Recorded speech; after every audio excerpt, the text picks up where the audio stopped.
За төрийн байгуулалтын байнгын орнуудынхаа гишүүд энэ өдрийн амраа амгалан айлтгая. Намайг Монгол улсын 30 дахь ерөнхий сайдаар нэрийг маань дэвшүүлэн оруулж ирж байгаад талархаж байна.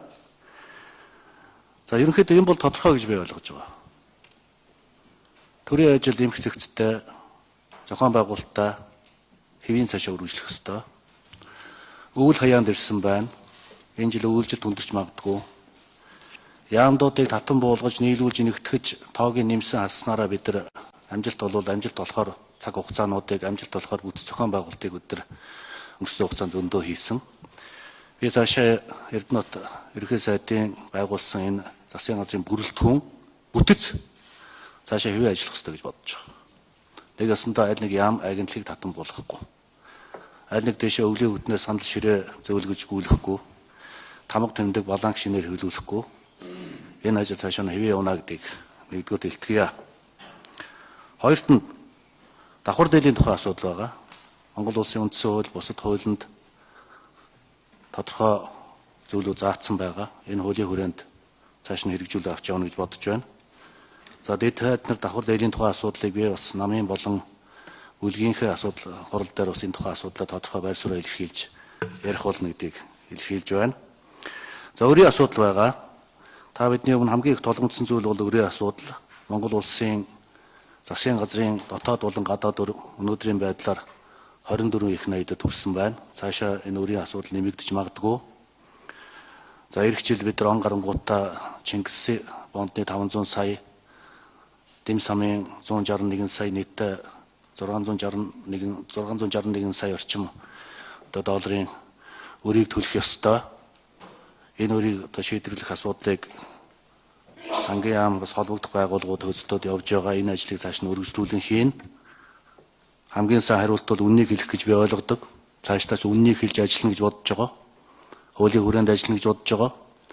Төрийн хуулийг завхруулахгүй, төрийн хуулийн дээгүүр давж алахгүй байх ёстой. Энэ бол Монгол улсын ерөнхий сайдын барьж ажиллах хамгийн гол асуудал гэж бодож байгаа.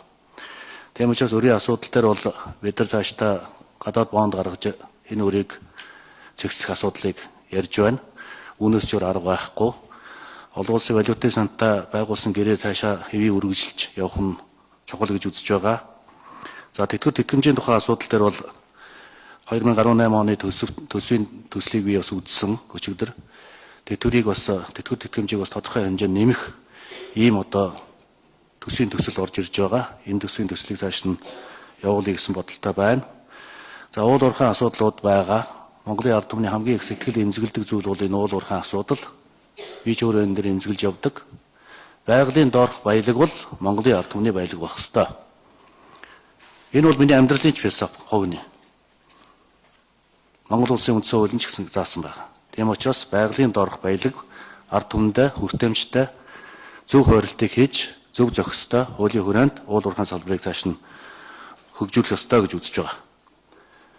Монголчууд бид нар хол замд явахдаа ч гэсэн хөдөлгөөн морьтой явдаг. Зөвхөн уул уурхайн салбар дээр төвшилж амьдрахын зэрэгцээ бид нар хос эдийн засагтай байх ёстой. Энэ эдийн засгийг бол би хөдөө аж ахуй газар тариалан мал аж ахуй гэж харж байгаа.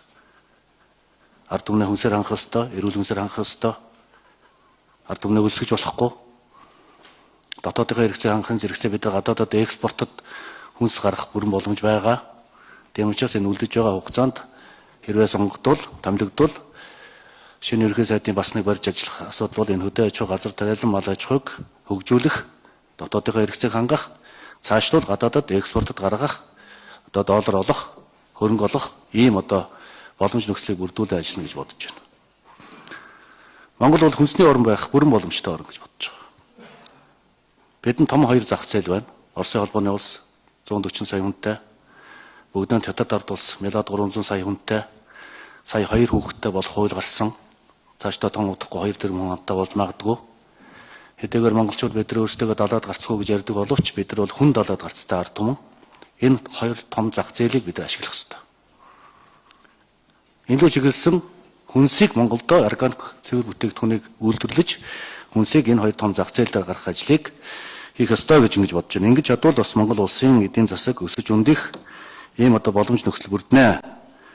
Уул уурхайгаас олсон хөрөнгө мөнгө уг нь бид нар бас хуваагаад авчихгүй хүн шиг тэрийг хөдөө аж ахуйн салбар руу